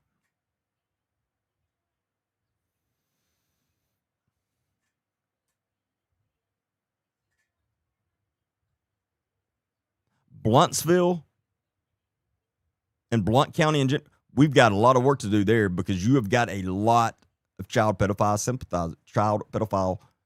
sympathizers. I mean, you do. Because this guy, he knows for a fact what all happened. I'm sure he saw the evidence. And he had no problem with it. You know why he had no problem with it? Because it was the 16-year-old's fault. I mean, she's the one texting a married man. That's why they're acting like this about this. They are 100% putting all this blame on this little girl.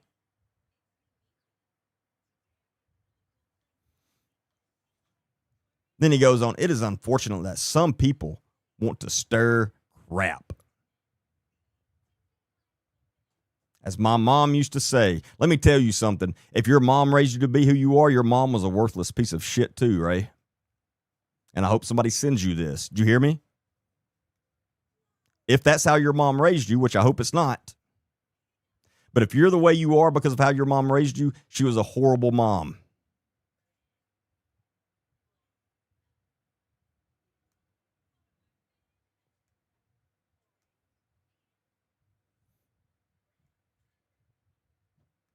His victim is still having to live through this and go through this, and she has faced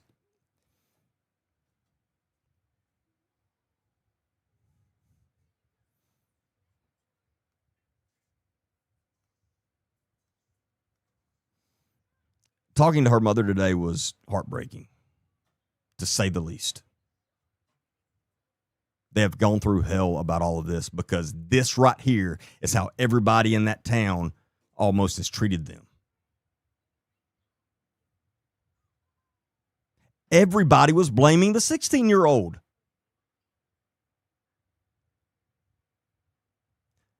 A lot of her friends' parents stopped letting their kids hang out with her because she caused all this trouble.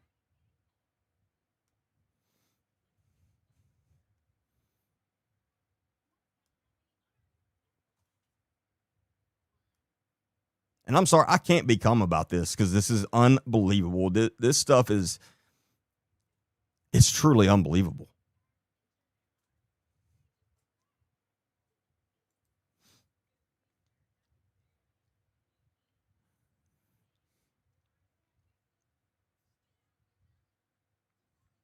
I don't even want to read this guy's comment.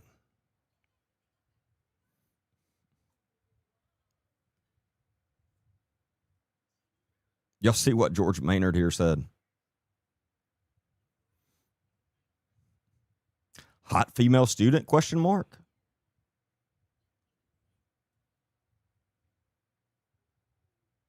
What are we doing?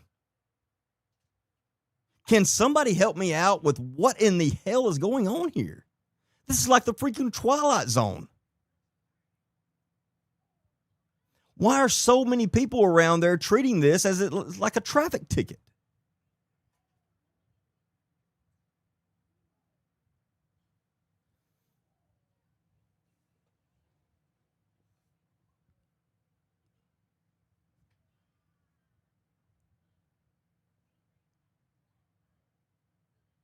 I guess maybe it was her fault if she was hot, because that's what a normal grown man thinks when they're talking about a 16-year-old. Right? No. No, it's not.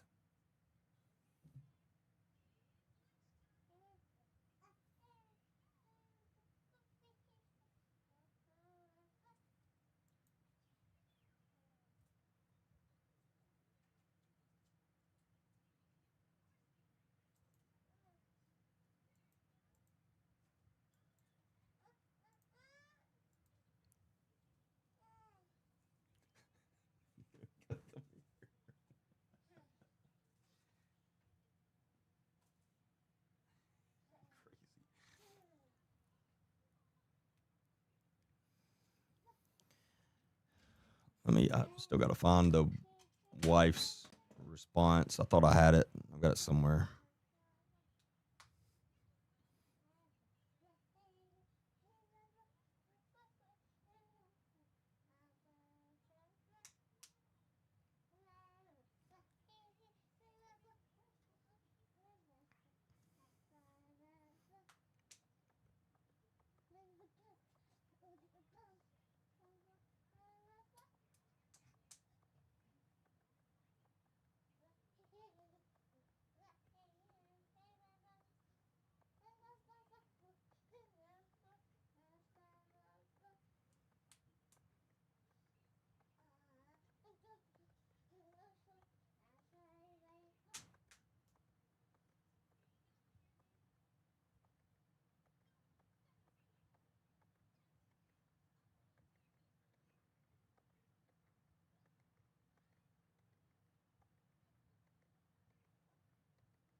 Out of all the one, I know I had it somewhere, but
I wonder if it got taken down. We may have to. I guess I'm gonna have to read it, go over it Wednesday night. It'll be on the podcast too, but I don't know for whatever reason I can't find the wife's response.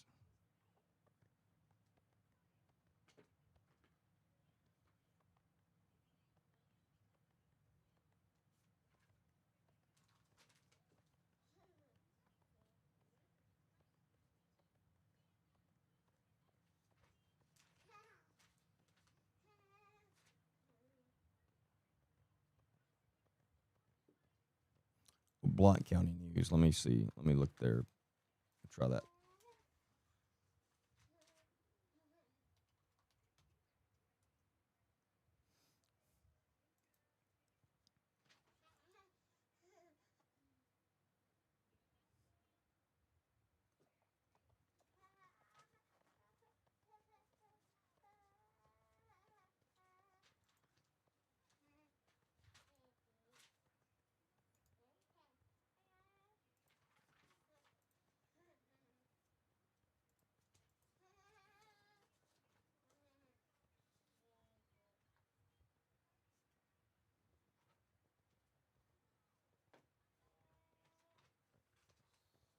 Okay, yeah. Here we go. Sorry about that.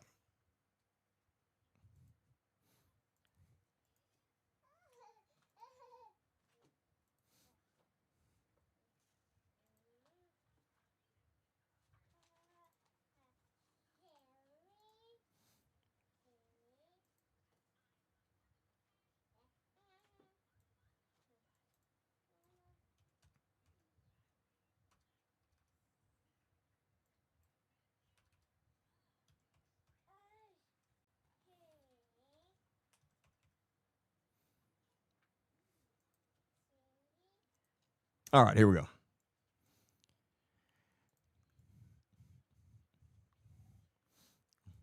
Blountsville police chief's wife speaks out following renewed allegations. Shannon Reagan posted a statement defending her husband and addressing claims that have circulated online regarding his past employment as a school resource officer in Etowah County.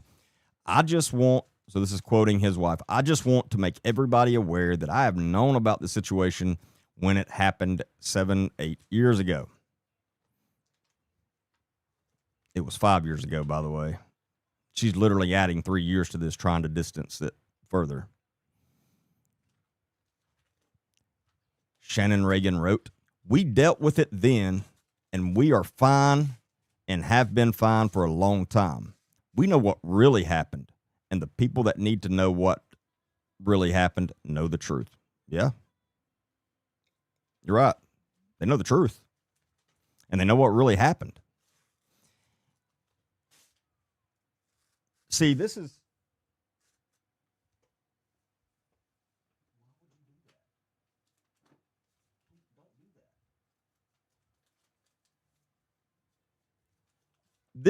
where Shannon Reagan is completely misreading this situation. Nobody gives a shit that you're okay with this. Nobody cares. Not one person cares. Trust me, Shannon. Not one person cares about y'all's relationship. That is not what this is about. We're not talking about a man that cheated on his wife. That's not what we're talking about. That's what Shannon is trying to treat this as. Again, the downplaying. That's not what we're talking about.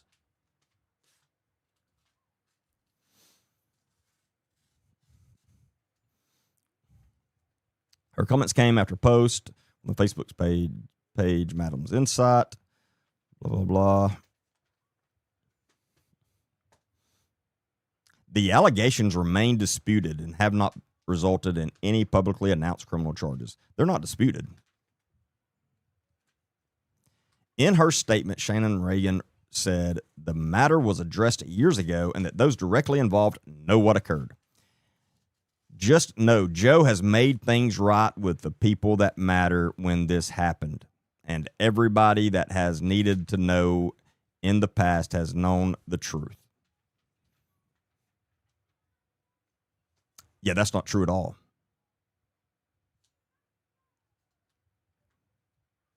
That's not true at all.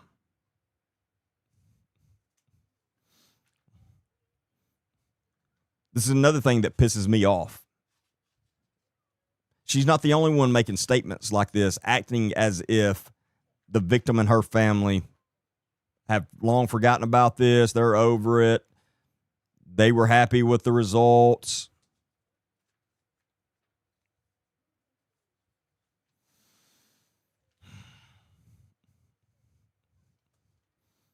She also thanked friends and supporters who had reached out to check on the family and criticized what she described as efforts to portray the situation as worse than it was.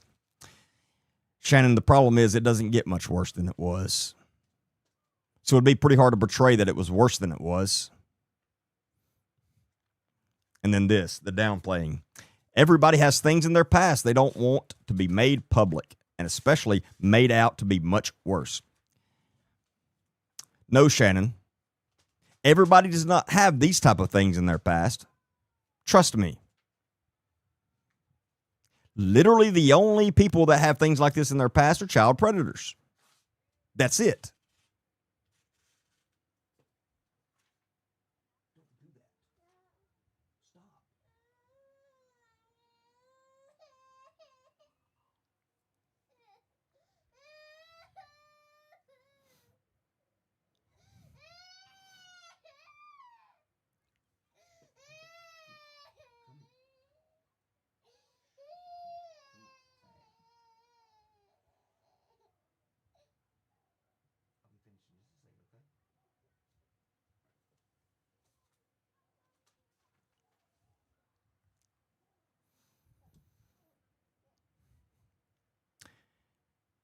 Everybody has things in their past they don't want to be made public, and especially made out to be much worse.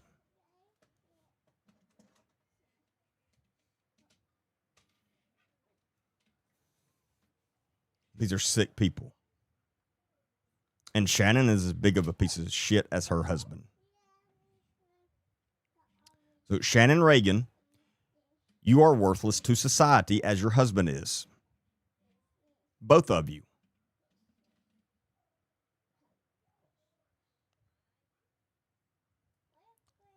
And I hope you don't sleep well at night ever.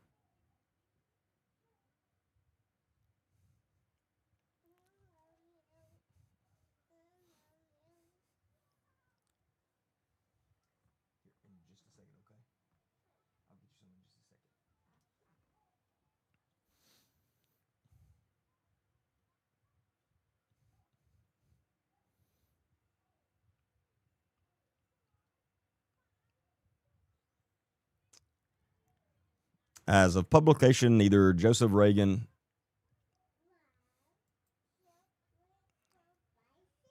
my TikTok has been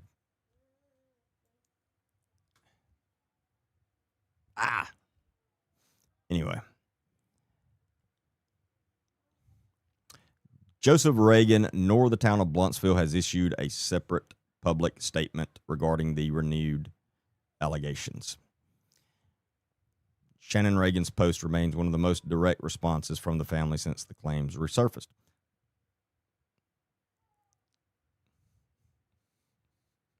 He is coaching Little League, and according to her Facebook, regularly has small children in his home. Yes, those things are true. He is, for a fact, coaching Little League.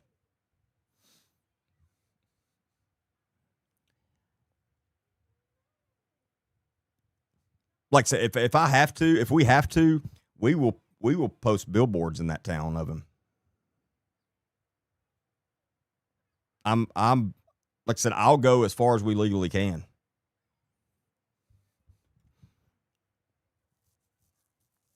I will get a huge billboard in Blountsville with his face and child predator beside it. Joseph Reagan, you need to get out of law enforcement ASAP. We're not going away. I know who you are. I know what you did. You know who you are and you know what you did. And the fact that you're still wearing a badge is a disgrace to every police officer in this country. Because you are what makes the rest of us look horrible. It's not okay. You are a child predator. And considering you're still an acting police chief, we will not stop until you're not. Again, if you want us to start getting billboards all around your town with your face and child predator, whatever we have to do.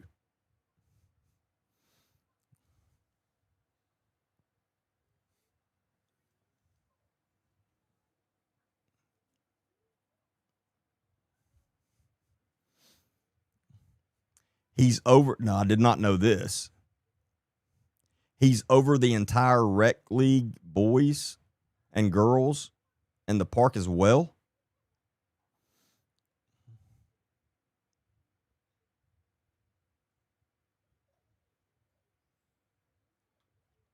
The spelling on his last name is Ragan.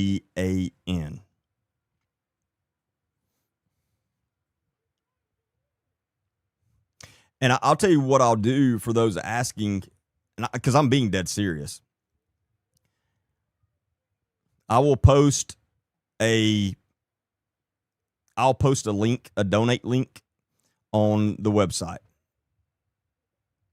It'll probably be tomorrow before I get it on there, but I'll post a donate link on the website if you want to give, and I'll be fully transparent with it as far as if we have to do that, where the money is spent, how much, and all that stuff. Because I'm dead serious. I'm not stopping on this one. This guy is an acting police chief, and that horrifies me. In a small town, I know what his kind do. He's working a late night patrol or something because he's having to take a shift for one of his guys.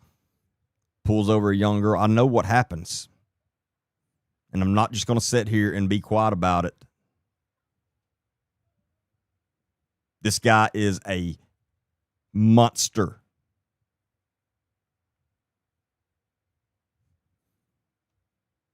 Joseph Reagan, you know what you did, dude.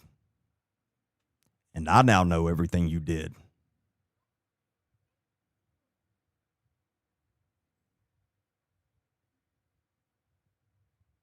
You need to give up your law enforcement certifications and go.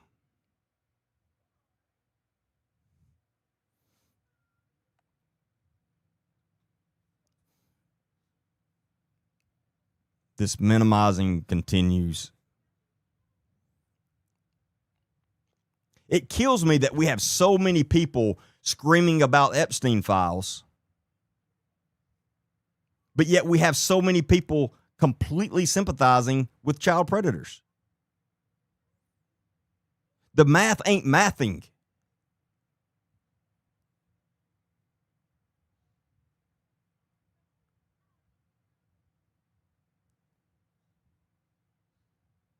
How can you be losing your mind over the Epstein files, which you should, but be okay with this? It's the same goddamn thing.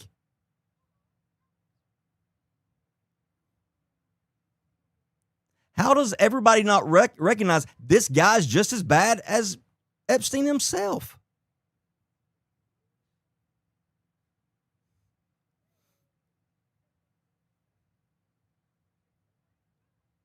And I just showed the full proof. We don't even have to see the rest of it.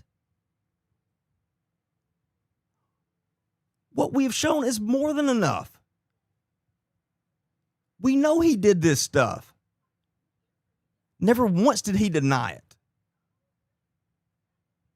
He only admitted to it throughout the whole thread and begged for her not to turn him in because he knew he'd be fired. And then he wasn't even fired. And now he's made his way back to a police chief. Oh, and by the way, I think I forgot to say this. In 2024, when the victim's family saw he was being praised for his work and that they were putting him on the federal task force, they did stop that. So he was immediately pulled from that task force.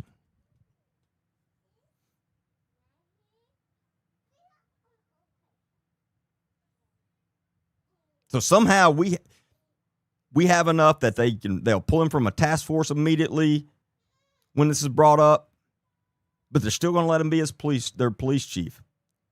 And we saw what some of the town council says about it. They're good with it. Don't see anything wrong.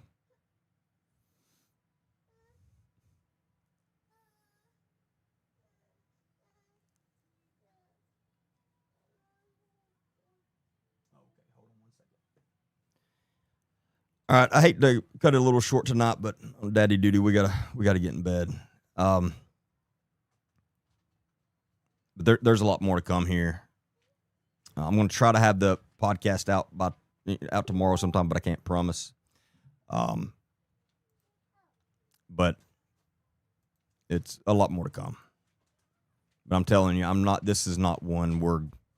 I'm telling you, Joseph Reagan, you need to get out of law enforcement immediately for good.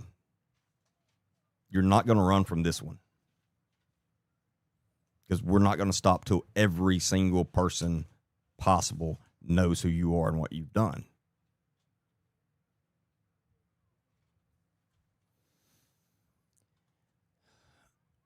But anyway, I appreciate each and every one of you for being on here. And like I said, I will definitely get a donate link posted on the website. It's agentdbaker.com. Very simple, agentdbaker.com.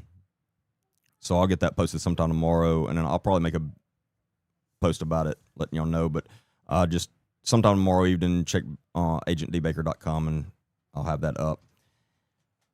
But I appreciate each and every one of you. Definitely wasn't a fun night, but it's what we do, unfortunately, and we have to bring awareness to this stuff. And this is a very serious emergency, for sure.